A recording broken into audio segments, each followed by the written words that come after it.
नहमदुहु व नसल्ली अला रसूलिल करीम अम्मा बाद औज़ु बिल्लाहि मिनश शैतानिर रजीम बिस्मिल्लाहिर रहमानिर रहीम। ख़वातीन-ए-हज़रात, न्यूज़ राइडर से गोश्त अफराज कुरैशी आपकी खिदमत में हाज़िर है और सलाम अर्ज़ करता है। जो बाल काटने वाला वाक़या है उसमें मेरी बात हुई है उसके हस्बैंड से। वो बता रहे हैं कि जिस तरह इन्होंने बेदर्दी से बाल काटे हैं, कहते हैं कि हम चले गए थे, ब्रीफ होके जहाज़ में बैठ गए थे, तो जहाज से मुझे निकाल के तो लिखवाया गया कि आपको ऑफलोड कर देंगे अगर आपने ये लिख के ना दिया तो ये बीमार थी, इसलिए बाल काटे गए हैं, वरना 26 लाख रुपए आपके ज़ाया हो जाएंगे। इस तरह की बदमाशियां हो रही हैं एयरपोर्ट पे, इसीलिए यूरोपीय यूनियन ने कहा है कि आप एफिशिएंट अफसर लगाएंगे तो हम फ्लाइट्स पे आएंगे, आपको फ्लाइट्स की इजाज़त देंगे। और जो लड़की है उन्होंने तो पीर रखे हुए हैं। वो पीर है शमसुद्दीन अजीमी, इनका पीर है, वो उससे मुवक्किल भेज दिए और उस मुवक्किलों ने ऐसा असर किया कि जनाब उनको कैश अवार्ड भी सुनने में आया कि कैश अवार्ड भी दिए जा रहे हैं। तो ये सूरत हाल है। जो इंटीरियर एविएशन की टीम आई थी, उन्होंने इन्हें जो है ना एहसान ने उनको ठेका दिखा दिया है, उसकी तो अपनी जरूरत नहीं है।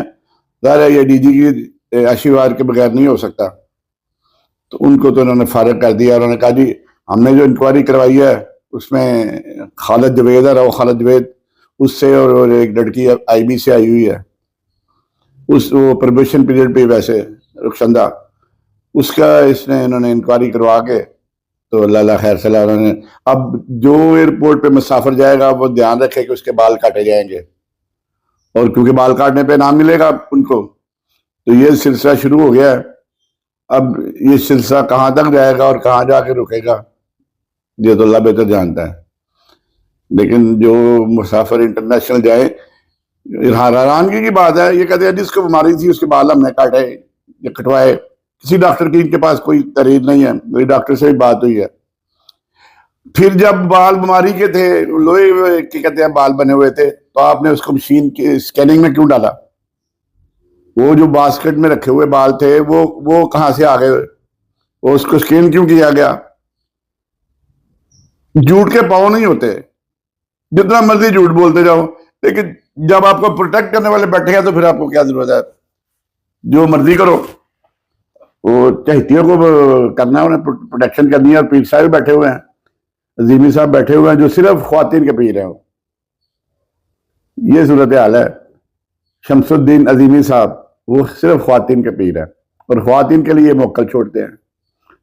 तो ख्वातीन आजाद, ये एक तो ये रात इंसिडेंट हुआ इस्लामाबाद एयरपोर्ट पे, एफआईए ने लड़ाई का मुजाहरा करते हुए इस्लामाबाद हाई कोर्ट के आर्डरों को भी पांव तले रोन दिया और इमरान रियाज को ऑफलोड कर दिया गया है, जिसकी जितनी मजम्मत की जाए काम है। अल्लाह ताला बुला रहा है एक बंदे को और आप उसको रोक रहे हैं। जैसे ही कराची वालों ने उसको जहाज से बुला के धमकी दी है कि हम आपको जाने नहीं देंगे, ऑफलोड कर देंगे, आपका 26 लाख रुपया चला जाएगा।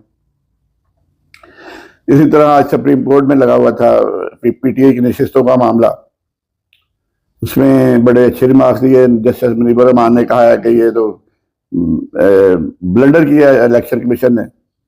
इसी तरह जस्टिस अतर बिन अल्लाह ने कहा है कि जब एक पार्टी को आप तस्लीम करते हो कि पॉलिटिकल पार्टी है, पार्लियामेंट्री पार्टी भी तस्लीम करते हो, तो कैसे नशिस्तों से महरूम कर सकते हो? जब जमाल बंदो खेल साहब ने कहा कि ये तो फिर अगर नशिस्त मिलेगी तो फिर ये पीटीआई को मिलेगी, सुन्नी इत्तेहाद कौंसिल को नहीं मिल सकती। यानी हो साथ जाए तो आज खुल के इसके हक में बोले हैं। तो जो चीफ जस्टिस साहब का जो एक्सटेंशन का मामला मेरा ख्याल है लटक जाएगा, क्योंकि तेरह जो मुझसे 7 अगर एक तरफ अगर उन्होंने फैसला दे दिया कि नशिस्तें दी जाए, तो फिर वो जो अमेंडमेंट है वो जजिस की डेट बनाने की वो तो नहीं हो सकती, वो तो फिर मामला गटाई में चला जाएगा और चीफ जस्टिस साहब तो अक्टूबर में रिटायर हो जाएगा। तो ये 2-3 मामले थे। मैं इमरान रियाज की फिर बात करता हूँ कि अल्लाह ताला किसी को बुलाता है तो आप कौन होते हैं रोकने वाले। और ये तो कुरान पाक में भी बड़ा सख्त इस पे लिखा हुआ है और इसके मतलब हदीसें भी मौजूद है, लेकिन इसके बावजूद रोका गया। उन्होंने कहा जी कि मैं हाईकोर्ट का हुक्म ही नहीं पहुंचा। एक केस में रखते हैं, सीसीएल में भी दूसरे में डाल देते हैं। अब एफआईए वालों को भी بھگتنا پڑے گا کورٹ کو، لیکن عامر صاحب کی کورٹ ہے، وہ تو ویسے ہی ہاتھ ہلکا ہی رکھتے ہیں۔ تو خواتین حضرات اسی کے ساتھ اجازت دیں، دعا میں یاد رکھے، گرد و نواح کا خیال رکھیں۔ السلام علیکم ورحمۃ اللہ وبرکاتہ۔